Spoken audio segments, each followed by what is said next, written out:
नमस्कार, तुम्ही बघत आहात विजय न्यूज आणि तुम्ही पाहतात की एन रोडची बिल्डिंग आहे दहिसर संमेलन एसी रोड या ठिकाणी.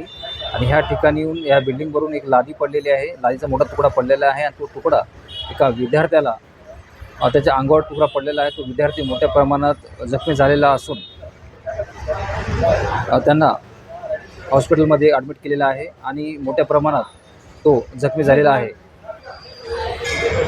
एन रोज बिल्डिंगमध्ये हमेशा सुरक्षेचा प्रश्न कायम आहे. गेल्या टायमाला पण ह्या ठिकाणी ह्याच बिल्डरच्या इथे आग लागली होती आणि आज पण त्या मुलाच्या अंगावर लादी पडलेली आहे. तो खूप मोठ्या प्रमाणात तो मुलगा जखमी झालेला आहे.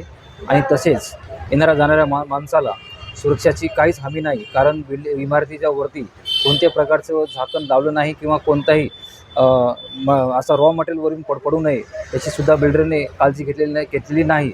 तर असा मनमानी कारभार इथे चालू आहे.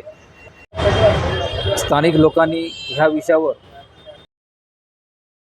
विषयावर तक्रारी करून सुद्धा आतापर्यंत इकडल्या विकासकाने आपल्या बिल्डिंगला कोणत्या प्रकारची सुरक्षा कवच न लावता लोकांना जीव मुठीत धरून प्रवास करावा लागत आहे.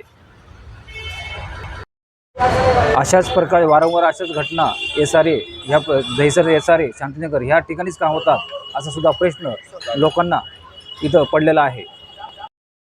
या सर्व प्रकरणाला जबाबदार कोण आहे असा सवाल नागरिक करत आहेत.